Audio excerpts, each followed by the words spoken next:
আসসালামু আলাইকুম। 2025 সালে এসে অনেকেই সেকেন্ডারি ডিভাইস হিসেবে আইফোন 6 কে বেছে নেন। অ্যান্ড এটার বাজেট মোটামুটি 6 থেকে 7 হাজার। অ্যান্ড 6 থেকে 7 হাজার বাজেটের মধ্যে 2025 সালে এসে সেকেন্ডারি ডিভাইস হিসেবে আইফোন 6টা কেমন, এটা আপনাদের সাথে তুলনামূলক আলোচনা করব। অ্যান্ড তুলনামূলক আলোচনার পাশাপাশি এটা থেকে কেমন পারফরমেন্স পাবো অ্যান্ড যাবতীয় ডিটেলস সব কিছু এই ভিডিওতে আপনাদের সাথে শেয়ার করব।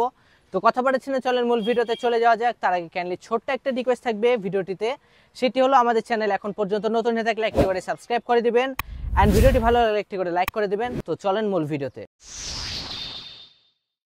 সবার প্রথমে যদি আইফোন 6 এর ডিসপ্লে অ্যান্ড এটার ডিজাইন নিয়ে কথা বলি, এটা ডিজাইন 2025 সালে এসেও যথেষ্ট প্রিমিয়ামনেস ধরে রেখেছে, কারণ এটা সাইড ফ্রেম অ্যান্ড ব্যাকে কিন্তু অ্যালুমিনিয়াম ফ্রেম পেয়ে যাবেন অ্যান্ড ফ্রন্টে গ্লাস ফ্রন্ট, সেটা সকল ফোনেই যদিও। তো যাই হোক, এটা থেকে আপনারা 4.7 ইঞ্চের ডিসপ্লে পেয়ে যাবেন অ্যান্ড এটা 2025 সালে এসে ছোট মনে হলেও এটা কিন্তু আসলে যথেষ্ট প্রিমিয়াম একটা ফোন। অ্যান্ড 2025 সালে এসে আপনি যখন এটা হাতে নেবেন তখন মনে হবে যে এটা আসলে 20-25 হাজার টাকার যে সকল অ্যান্ড্রয়েড ফোনগুলো ধরে আছি তার থেকেও যথেষ্ট ভালো প্রিমিয়ামনেসটা ধরে রাখতে পারবে। অ্যান্ড যদিও ছোট, তারপরেও যারা হ্যান্ডি ফোন ইউজ করে অভ্যস্ত তাদের এই জিনিসটা অনেক ভালো লাগবে। তো যাই হোক, এটা যে ডিসপ্লেটা এটা ছোট হলেও কিন্তু এটা এলসিডি ডিসপ্লে ব্যবহার করা হয়েছে।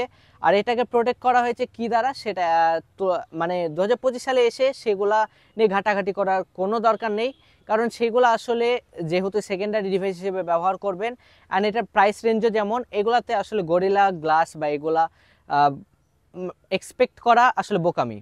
তো যাই হোক, এটা যদি আমরা ডিজাইন অ্যান্ড বিল্ড কোয়ালিটি নিয়ে কথা বলি, যথেষ্ট প্রিমিয়াম ধরে রেখেছে অ্যান্ড 25 সালে এটাকে আপ টু দ্য মার্ক বলা যেতেই পারে। তো এখন চলে আসি আমরা এটার মূল আলোচনা, অর্থাৎ এটা পারফরমেন্স আমাদেরকে কেমন প্রোভাইড করবে 2025 সালে এসে।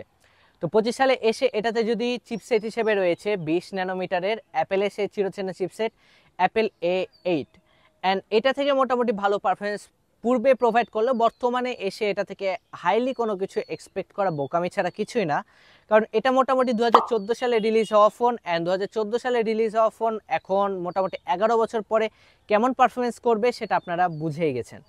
এটাতে iOS আপডেট হিসেবে রয়েছে 12.5.6 অ্যান্ড এটা থেকে আপনারা টুকটাক সাধারণ যে সকল কাজগুলো আছে যেমন কলে কথা বলা, মেসেজিং, টুকটাক টুকটাক অ্যাপ ম্যানেজমেন্ট, এগুলো আপনারা করতে পারবেন। বাট বিভিন্ন রকম অ্যাপ আছে যেরকম ফেসবুক মেসেঞ্জার, এগুলোতে অনেক বেশি প্যারা খাবেন।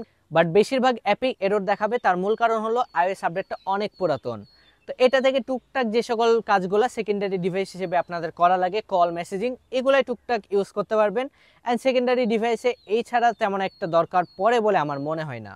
তাছাড়াও আপনারা যদি ছোটোখাটো গেম রান করতে চান এটাতে রান করতে পারবেন, তবে আমি রেকমেন্ড করব এটা দিয়ে গেম খেলার জন্য এই ডিভাইসটা চয়েস লিস্টে অবশ্যই রাখবেন না।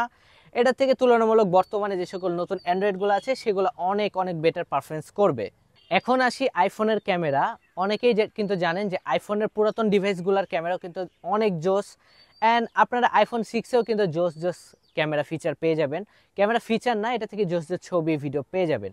এটার ব্যাক ক্যামেরা হিসেবে রয়েছে একটা সেন্সর, মানে একটা লেন্স, যেটা 8 মেগাপিক্সেলের অ্যান্ড ফ্রন্টে পেয়ে যাবেন 1.2 মেগাপিক্সেলের। এখানে 1.2 মেগাপিক্সেল বলে যে এটাকে ইগনোর করবেন তা না, এটা থেকে অনেক ভালো ভালো ছবি আউটপুট পেয়ে যাবেন, যেটা দিয়ে মোটামুটি 720p রেজুলেশনে আপনারা ভিডিও রেকর্ড করতে পারবেন অ্যান্ড ব্যাকে 1080p 60 fps পর্যন্ত রেকর্ড করতে পারবেন।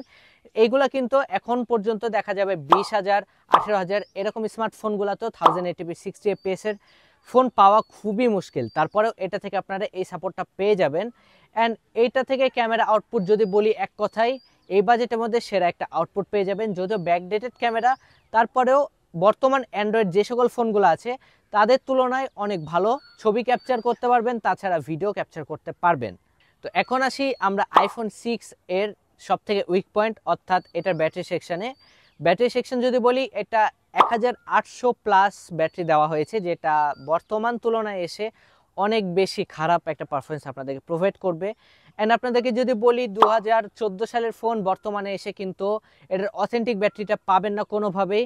দেখা যাবে আপনারা যদি ফোনটা দেখেন তাহলে রিফারবিশড অথবা অরিজিনাল পাইলেও এটার ব্যাটারিটা কিন্তু অরিজিনাল পাবেন না, দেখা যাচ্ছে চেঞ্জ করে করে অনেক অবস্থা খারাপ হয়ে গেছে। তো এটা থেকে ব্যাটারি পারফরমেন্স খুব একটা ভালো পাবেন না, যেহেতু সেকেন্ডারি ডিভাইস হিসেবে নেবেন।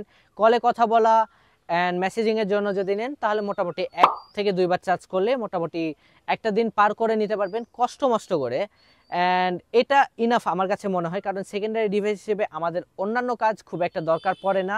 অ্যান্ড আপনার যদি এই ডিভাইসটাই নেওয়া দরকার পড়ে তাহলে মোটামুটি এটা থেকে একটা ব্যাটারি খুব একটা ভালো পাবেন না, যেটা আমি বারবার করে বলছি। তো এখন আসি যে 2025 সালে এসে এই ডিভাইসটা নেওয়া উচিত হবে কি হবে না। আপনার বাজেট যদি 6 থেকে 7,000 হয়, অর্থাৎ 6 থেকে 7,000-এর মধ্যে হয়, তাহলে এই ডিভাইসটা নিতে পারেন যদি আপনি অ্যাপেল লাভার হয়ে থাকেন। অন্যথায় যদি আপনি অলরেডি একটা অ্যাপেল ইউজ করছেন অ্যান্ড এটা ইউজ করতে যাচ্ছেন তাহলে ওকে, বাট অ্যান্ড্রয়েড ইউজ করে তার সাথে অ্যান্ড্রয়েডের সাথে এটা যদি কম্পেয়ার করতে চাই অনেক এক্সপিরিয়েন্স খারাপ হবে, কারণ অ্যান্ড্রয়েড থেকে আপনারা সব কিছুই মোটামুটি বেটার আউটপুট পাবেন, পারফরমেন্স, ব্যাটারি ব্যাকআপ। শুধুমাত্র ক্যামেরায় দেখা যাবে এটা 19-20 পারফরমেন্স করছে। অ্যান্ড আপনার যদি আইফোন 6E লাগে তাহলে এটা চয়েস লিস্টে রাখতে পারেন, অন্যথায় বলবো যে এই বাজেটের মধ্যে অন্যান্য অ্যান্ড্রয়েড ফোনও আছে, সেগুলো চয়েস লিস্টে রাখতে পারেন। তো এই ছিল মোটামুটি আজকে ভিডিওটা, কেমন লেগেছে কমেন্টে জানাবেন। তাছাড়া ভিডিওটি ভালো লাগলে একটি করে লাইক করবেন, চ্যানেলে নতুন হয়ে থাকলে একটি করে সাবস্ক্রাইব করবেন। দেখা হচ্ছে নতুন কোনো আরো একটি ব্র্যান্ড নিউ ভিডিওতে।